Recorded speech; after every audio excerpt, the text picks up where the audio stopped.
உலகத்தில் உள்ள அத்தனை தமிழருக்கும் என் இனிய வணக்கங்கள். இன்றைக்கி மன்மத நம்பு திரைப்படத்தோட திரைவிமர்சனத்தை பார்க்க போகிறோம்.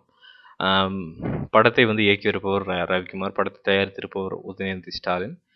படத்தினுடைய பாடல்கள் மற்றும் பின்னணி இசைக்கு வந்து தேவிஸ்ரீ பிரசாத். படத்தினுடைய அந்த சினிமோட்டோகிராஃபி அது பண்ணியிருப்பவர் மனுஷ் நந்தன். இவர் பிரபல பத்திரிகையாளர் ஞானியின் மகன். மற்றும் பல பேர் படத்தில் நடித்திருப்பவர்கள் சொல்லவே வேண்டாம். கமல்ஹாசன், மாதவன், த்ரிஷா, ஊர்வசி, ரமேஷ் அரவிந்த், இன்னும் பலர். அந்த பட்டாளம் நீண்டுகிட்டே போகும். சங்கீதா, இன்னும் பலர். படத்தினுடைய கதை மேலோட்டம் மட்டும் சொல்லிடுறேன்.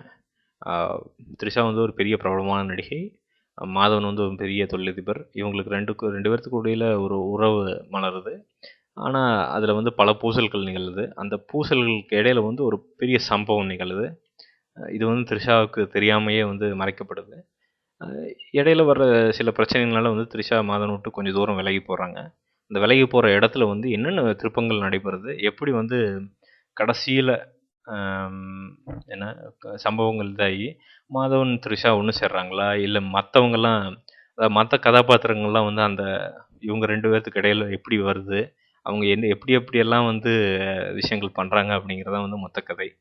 ரொம்ப தெளிவாக எழுதப்பட்ட கதை. ரொம்ப நாள் கழித்து வந்து மக்கள் வந்து ரொம்ப மனசு விட்டு சிரிக்கக்கூடிய ஒரு படமாக அமைஞ்சிருக்குது மன்மத நம்பு.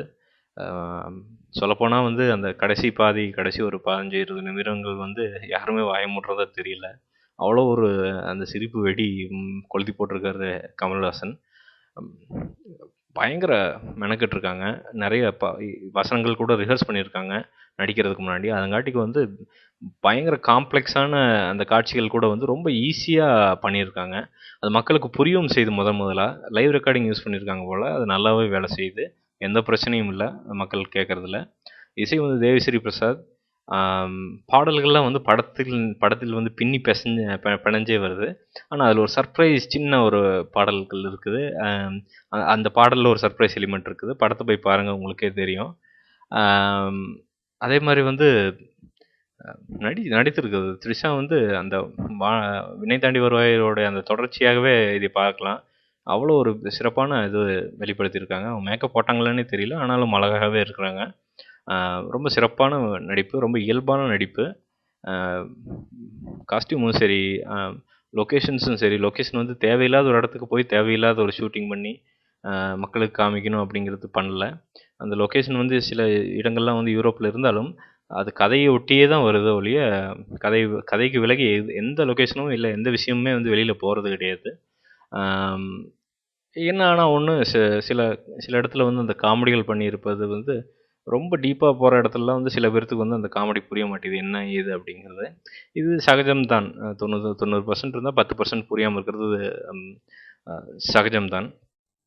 கமல் பற்றி சொல்லி ஆகணும். படத்தினுடைய மொத்த வெயிட்டு அவரோட தோளில் சுமந்துருக்கிறாரு. இன்னும் இளைஞராகவே இருக்கிறாரு. வயசாகிற மாதிரியே தெரியல. டைலாக் டெலிவரிலாம் நீங்கள் கேட்கவே வேண்டாம்.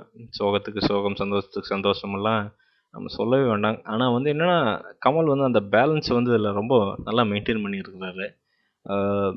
அவருக்கு எந்த அளவுக்கு முக்கியத்துவம் கொடுக்கப்பட்டிருக்குதோ அதே அளவுக்கு வந்து எல்லா கதாபாத்திரங்களுக்கும் வந்து அளவாக பேலன்ஸ் பண்ணி கொடுத்துருக்கிறங்காட்டிக்கு வந்து படம் வந்து ஒரு பெரிய டீம் எஃபர்ட்டாக தான் தெரியுதோ இல்லையோ, அதில் ஒன் மேன் ஷோ அப்படிங்கிற மாதிரிலாம் தெரியவே இல்லை. மாதவன் ஒரு பெரிய ரோலை வந்து அருமையாக ஹேண்டில் பண்ணியிருக்காரு.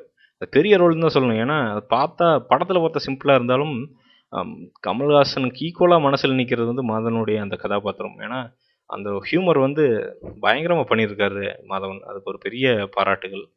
மாதவன் இதே மாதிரி தமிழ் படங்கள் திருப்பியும் பண்ணுவாராக. சங்கீதா பெரிய சர்ப்ரைஸ், ரொம்ப அருமையாக பண்ணியிருக்காங்க.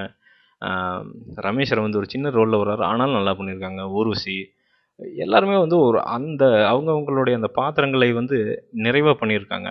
ஆனால் பிரச்சனை என்னென்னா, அந்த முதல் பாதி வந்து கொஞ்சம் பயங்கர அந்த சென்டிமெண்டலாக கொஞ்சம் நகருது. ஆனால் ரெண்டாம் பாதி வந்து ஏதோ ஒன்று எங்கேயோ இழுக்கிற மாதிரி இருக்குது. அந்த ரெண்டாம் பாதியில் எங்கேயோ ஒரு ரொக்கம் வந்து கொஞ்சம் அந்த எல்லை தாண்டி போகிற மாதிரி விஷயங்கள் இருக்கிற மாதிரி தெரியுது. சில காட்சிகள்லாம் வந்து சிலதெல்லாம் வந்து ரொம்ப கொஞ்சம் ஓவர் ஆக்ட் பண்ண மாதிரி தெரியுது. மற்றபடி பெரிய குறைகள் அப்படிங்கிறதெல்லாம் இல்ல. கமர்ஷியல் படம் இது கமர்ஷியல் தானே. ஸோ ஒரு பெரிய விஷயமா தெரில. சினிமாட்டோகிராஃபி மனுஷ் நந்தன் பண்ணியிருக்கிறாரு. பிரம்மாண்டமான சினிமாட்டோகிராஃபி. முதல் படம் அப்படின்னே தெரியல. ஒரு நேஷனல் ஜியோகிராஃபியில் எப்படி க்ரூஸ் ஷிப் இந்த படத்தில் வருது, அந்த க்ரூஸ் ஷிப் வந்து அவ்வளோ அழகாக படம் பிடிச்சிருக்கிறாரு மனுஷ் நந்தன் அவர்கள். மற்ற சொல்லிகிட்டே போகலாம். தேவிஸ்ரீ பிரசாத் வந்து மற்றவங்க எல்லாத்தையும் சொல்லிகிட்டே போகலாம். எடிட்டிங் எல்லாமே வந்து படத்திற்கு தேவையான அளவுக்கு வந்து பயங்கர அருமையாக அமைஞ்சிருக்குதுன்னு சொல்லலாம். ஆக வந்து இந்த படம் வந்து ஒரு பயங்கரமான ஃபேமிலி என்டர்டெய்னர். உள்ள எந்த வல்கரிசமும் கிடையாது, எந்த தேவையில்லாத பேச்சுக்களும் கிடையாது, எந்த பஞ்ச் டயலாகும் கிடையாது. ஆனாலும் மக்களை அழகாக சிரிக்க வைக்கக்கூடிய ஒரு படம். படத்தில் கமல்ஹாசன் சராமரியாக மெசேஜ் சொல்கிறாரு, ஆனால் எல்லாமே ஹிடன் மெசேஜஸ் தான். அது அவன் புரிதலுக்கு ஏற்ற மாதிரி தான் அது புரியும். அரசியல் சுச்சுவேஷன்லேருந்து எல்லாமே வந்து வருது. ஆனால் வந்து எப்படின்னா மூஞ்சில் அடித்த மாதிரிலாம் இருக்காது. அது எல்லாமே வந்து எப்படி சொல்லி இலைமறைவு காய மாதிரி தான் வந்து கமல்ஹாசன் வச்சுருக்கிறாரு. பாடல்கள் வந்து அவரே பாடியிருக்கார். சில பாடல்கள் ரொம்ப அருமையான பாடல்கள். ஆக மொத்தத்தில் வந்து ஒரு தெளிவான படம். குடும்பத்தோடு போய் உலகத்தில் நீங்கள் எங்கே இருந்தாலும் சரி ஜாலியாக ஒரு 2.5 மணி நேரத்தை வந்து கழிச்சிட்டு வரக்கூடிய படம். வேறு எப்படி விமர்சனம் பண்ணுறதுன்னு எனக்கு தெரியல. ரொம்ப ஹார்ஷாக விமர்சனம் பண்ணுறதுக்கு நிச்சயமாக இதில் எதுவுமே இல்லை. ஏன்னா டீம் ஒர்க் வந்து ரொம்ப சூப்பராக இருக்குது இந்த படத்தில். ஆக தவறாமல் போய் நீங்கள் திரையரங்கில் பாருங்கள், ஆதரவு கொடுங்க. நன்றி, வணக்கம்.